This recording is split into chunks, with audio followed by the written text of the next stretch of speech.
শুভ সকাল বন্ধুরা, আশা করি আপনারা সকলেই ভালো আছেন, সুস্থ আছেন। আপনাদের ভালোবাসা আশীর্বাদে ঠিকঠাক আছি। অনেক সকালে উঠতে হচ্ছে, ছেলে বেরিয়েছে, তার জন্যে ভাত করেছিলাম, সেসব দেখাতে পারিনি।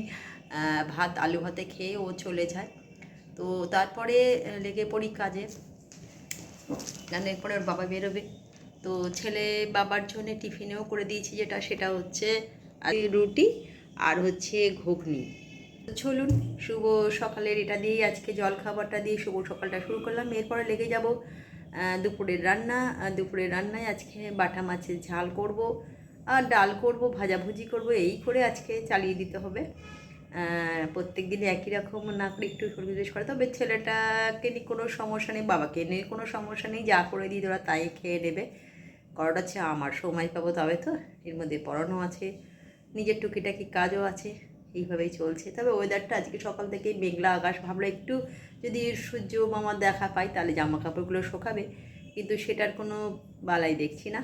বৃষ্টি নেই, তবে কিন্তু একটা মেঘলা আকাশ হয়ে রয়েছে। একটু হাওয়া দিলেও কি জামা কাপড়গুলো ওই বৃষ্টি মানে জলটা শুকিয়ে যায়। তা চলুন একটু একটু করে কাজ করতে আরম্ভ করতে হবে, তারপর আবার আসবো আপনাদের সামনে। চলে এলাম দুপুরের খাওয়া দাওয়ার নিয়ে। সকাল থেকে তো লেগে পড়েছিলাম, স্নান করে পুজো দিয়ে হাজব্যান্ডকে খাবারটা দিয়ে দিচ্ছি। যেটা করেছি আজকে সেটা হচ্ছে ওকে অফিস, তার জন্য করেছি ভাত, আলু ভাজা, এখানে একটা তরকারি, আলু বড়ির ঝাল, আর হচ্ছে মাছ ঝাল। এটাই হচ্ছে আজকে দুপুরে লাঞ্চ। দিয়ে দেবো হাজব্যান্ডকে, আর তারপরে ও বেরিয়ে যাওয়ার পরে দুপুরে একটু পরে আমি খাবো। তো চলুন, শুভ দুপুর, অনেক শুভেচ্ছা। আর ছেলে নেই বাড়িতে, ছিল, বেরিয়ে গেছে, বাবাও বেরিয়ে যাচ্ছে, বাড়ি ফাঁকা, একটু পরে আমিও বেরিয়ে পড়বো। তো এইভাবেই সারাটা দিন কেটে যাবে। সপ্তাহে আজকে মঙ্গলবার, তো আজকে বজরংবলীর অনেক অনেক শুভেচ্ছা রইল। সবাই বজরংবলীকে যেন ভালো রাখে, বজরংবলী সবাইকে ভালো রাখে, সুস্থ রাখে, এইটুকুনি সবাইকে প্রার্থনা করি। আর কি, চলুন পরে আবার দেখা হচ্ছে। তো চলে এলাম সন্ধেবেলা চা নিয়ে। আজকে ছেলেকে বলছিলাম ম্যাগি করব কি, তা বলছে না, চপ মুড়ি খাবো ঝাল ঝাল।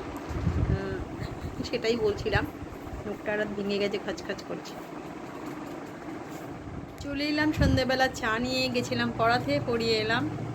এসে ছেলে এখনও ফেরেনি, ওর বাবা আমি দুজন 2 কাপ চা নিয়ে বসেছি।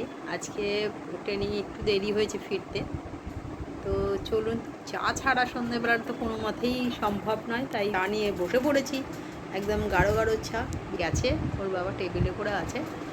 তো আজকে কালকের দিনটা না খুব ক্লান্ত ছিলাম, কালকে সোমবার ছিল, আর শরীরটা কালকে খুব ছিল, মানে একে তো সোমবার ছিল, কালকে বাবার বার ছিল, তারপরে কালকে শরীরটাও ঠিক জুতে ছিল না।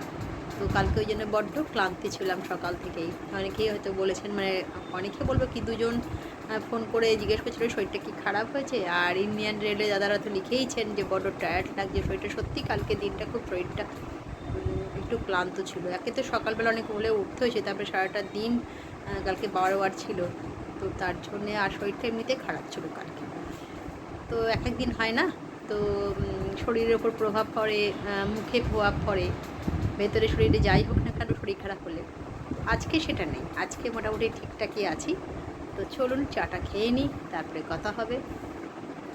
চলে এলাম রাত্রেবেলা, প্রত্যেক দিনকার মতন আজকেও কোনো ব্যতিক্রম নেই। তবে সকাল থেকে ছেলে ছিল না, ভাতটা ও সকাল থেকে খাওয়া দাওয়া করেনি, তো ফিরেছে। একটু মুছে নাও নিচেটা।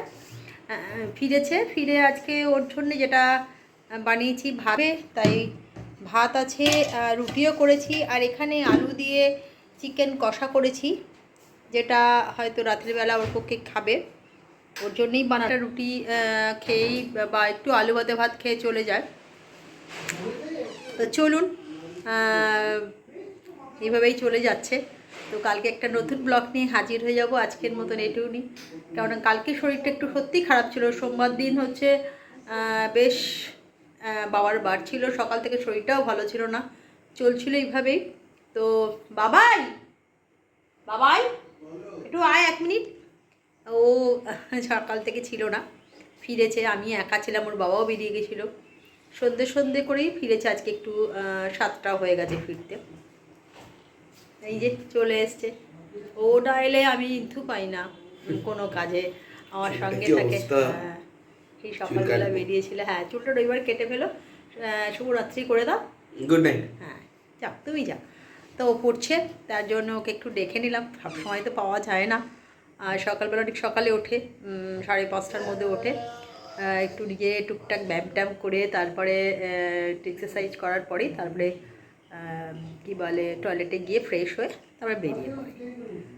আচ্ছা চলুন আজকে এই পর্যন্ত, কালকে দেখা যাক, একটু কোনো জায়গায় যদি যাই তো অবশ্যই আপনাদের দেখাবো। যেতে পারছি না, আমাদের এখানে কী সুন্দর চুচুড়োতে শ্রাবণী মেলা হয়েছে, স্টুডেন্টদের পরীক্ষা চলছে বলে যেতে পারছি না, নালে আপনাদের মেলাটাও দেখাতাম। দেখা যাক কালকে কি হয়, যদি পারি তো অবশ্যই দেখাবো। শুভরাত্রি।